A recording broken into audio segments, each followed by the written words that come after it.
সুপ্রিয় ভিউয়ার্স, আসসালামু আলাইকুম। চলে আসলাম আপনাদের সাথে লোভনীয় স্বাদের পারফেক্ট একটি কাশ্মীরি আচারের রেসিপি নিয়ে।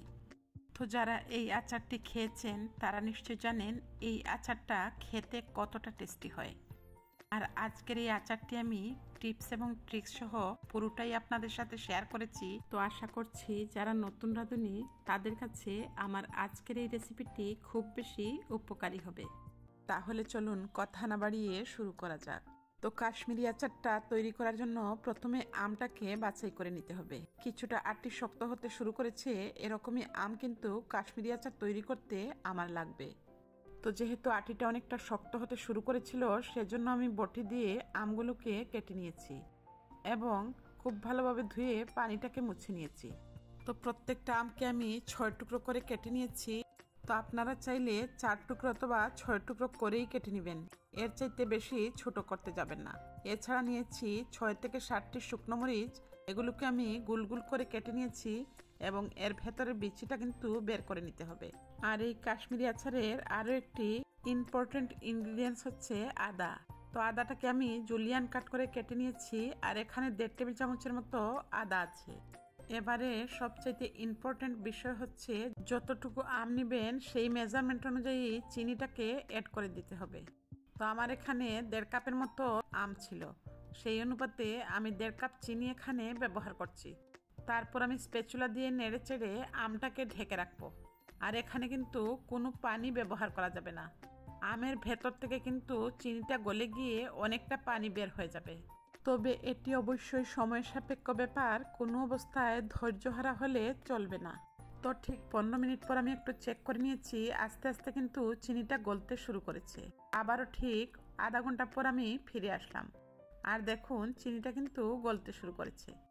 তো এভাবেই কিন্তু 5 থেকে 6 বার উল্টে পাল্টে দিবেন। তো এইভাবেই কিন্তু উল্টে পাল্টে পুরোটা চিনি গলিয়ে নিয়ে পানি বের করে নিতে হবে। আর এটি কিন্তু আচার তৈরির ক্ষেত্রে খুব ইম্পর্টেন্ট একটি টিপস।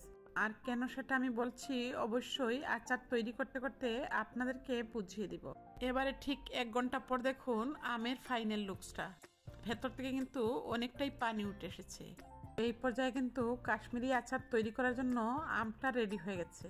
তো আমি একটি ফ্রাইং প্যানের মধ্যে অ্যাড করে দিলাম চিনির রসে ভেজানো আমগুলো।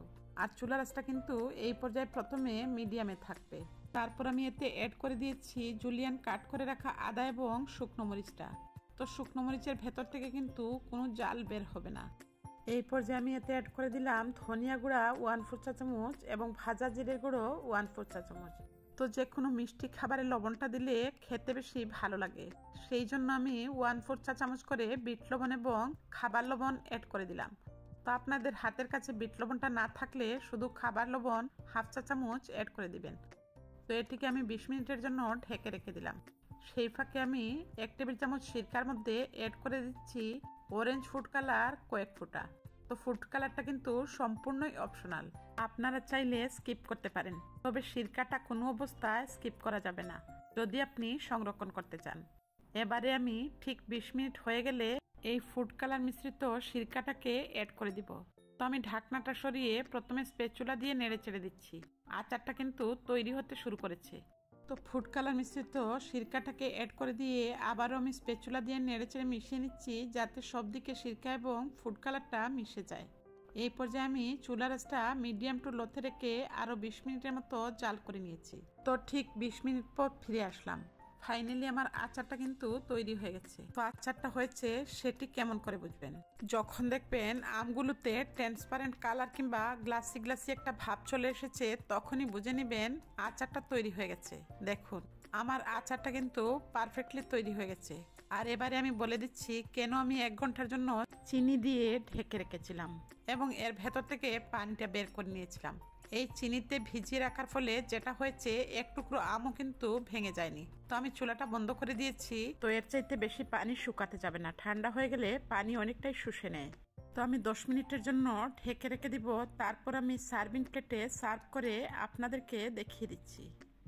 তো আমি চেষ্টা করেছি পুরোটা রেসিপি আপনাদের সাথে টিপস এবং ট্রিক্স সহ তুলে ধরার। তো আপনারা যদি প্রত্যেকটা স্টেপ হুবহু ফলো করেন তাহলে আপনাদের কাশ্মীরি আচারটা কিন্তু এরকমই গ্লাসি গ্লাসি এবং পারফেক্ট হবে। আর এক টুকরো আমও কিন্তু ভেঙে যাবে না। তো আশা করছি আমার আজকের এই দুর্দান্ত স্বাদের কাশ্মীরি আচার রেসিপিটি আপনাদের কাছে ভালো লেগেছে। তো আচারের মৌ গন্ধে কিন্তু ঘরময় ছড়িয়ে গেছে। এবারে আমি আপনাদেরকে খেয়ে রিভিউ দিচ্ছি আচারটা কতটা পারফেক্ট এবং টেস্টি হয়েছে। বিলিভ মি, নিজে তৈরি করেছি বলে বলছি না, খেতে কিন্তু দুর্দান্ত হয়েছিল। তো এবার এই কাশ্মীরি আচারটা আমি সংরক্ষণ করে নিয়েছি একটি কাচের জারে। আর অবশ্যই জারটাকে খুব ভালোভাবে ধুয়ে নিয়ে পানিটাকে ঝরিয়ে নেবেন, তা না হলেও কিন্তু আচারটা নষ্ট হয়ে যেতে পারে। যদি রেসিপিটি ভালো লাগে আর এই চ্যানেলটি নতুন ভিজিট করে থাকেন, অবশ্যই সাবস্ক্রাইব করে পাশে থাকা বেল বাটনটি বাজিয়ে দিবেন।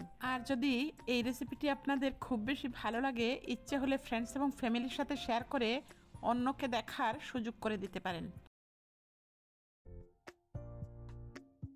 আসসালামু আলাইকুম। নিশ্চয়ই আপনারা দেখে বুঝে নিয়েছেন এবারের রেসিপিটি হচ্ছে ঝাল ঝাল বোম্বে মরিচের আচার। তো রেসিপিটি শুরু করার আগে ভিউয়ার্সদের কাছে ছোট্ট একটি রিকোয়েস্ট থাকবে, অবশ্যই রেসিপিতে লাইক দিয়ে দেখা শুরু করবেন। আর আপনাদের এক একটি লাইক কিন্তু আমার ভিডিওতে শেয়ারের কাজ করবে। তো দেখুন, আমি এখানে 170টি বোম্বে মরিচ নিয়েছি।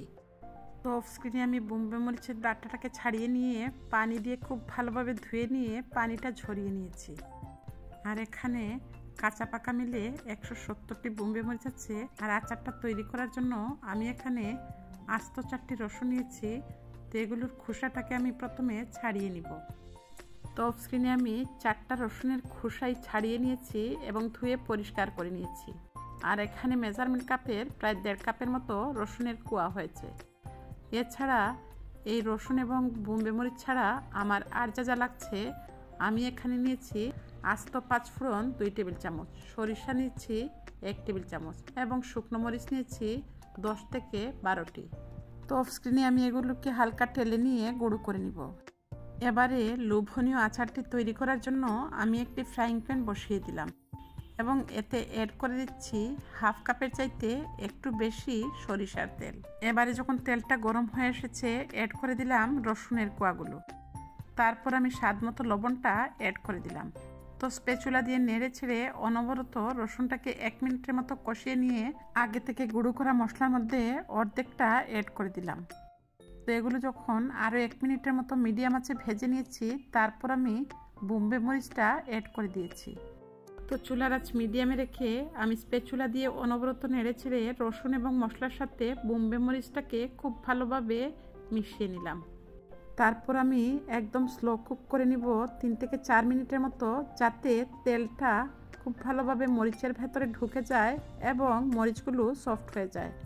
তো ঠিক 4 মিনিট পর ফিরে আসলাম। দেখুন, আমার আচারটা কিন্তু অলমোস্ট হয়ে গেছে। তো বোম্বে মরিচের আচারটাকে আরও বেশি লোভনীয় করতে আমি এখানে 1/4 কাপ তেঁতুলকে গুলে নিয়ে ছেঁকে নিয়ে অ্যাড করে দিলাম। তো ছেঁকে নেওয়ার পর এখানে 2 টেবিল চামচ তেঁতুলের মাড় কিংবা কাঠ ছিল। তারপর আমি স্প্যাচুলা দিয়ে অনবরত নেড়ে চেড়ে মিশিয়ে নিলাম। সবশেষে আমি বাকি তৈরি করা মশলাটাকেও অ্যাড করে দিলাম। তারপর আমি মশলা এবং তেঁতুলের কাঠটাকে স্প্যাচুলা দিয়ে অনবরত নেড়ে চেড়ে খুব ভালোভাবে মিশিয়ে নিয়ে ঢেকে রান্না করব আবারও 2 মিনিটের মতো মিডিয়াম আছে। তো ফিরে আসলাম 2 মিনিট পর। এবারে এই আচারটাকে আরও বেশি লোভনীয় করতে 1 টেবিল চামচের মতো চিনি অ্যাড করে দিলাম। তো টক মিষ্টি ঝালের সমন্বয়ে এই লোভনীয় আচারটা কিন্তু অলমোস্ট তৈরি হয়ে গেছে। সবশেষে আমি 1 টেবিল চামচের মতো সিরকা দিয়ে দিলাম, এতে করে আচারটা কিন্তু দীর্ঘদিন ভালো থাকবে। এবারে আমি আবারও মিডিয়াম আছে 1 মিনিটের মতো কুক করে নিয়েছি, যাতে সিরকার পানিটা শুকিয়ে যায়। আর দেখুন, তেলটাও কিন্তু সেপারেট হয়ে গেছে। ঝাল ঝাল বোম্বে মরিচের আচারটা কিন্তু অলমোস্ট তৈরি হয়ে গেছে। তো আমি একটু চেখে দেখলাম সব কিছুই পারফেক্ট ছিল। এবারে ঠান্ডা হয়ে গেলে আমি একটি সার্ভিং বলে সার্ভ করে নিয়েছি। দেখলেন তো কত সহজে তৈরি হয়ে গেল বোম্বে মরিচের আচার। তো একসাথে কিন্তু এত মরিচ খাওয়া পসিবল না।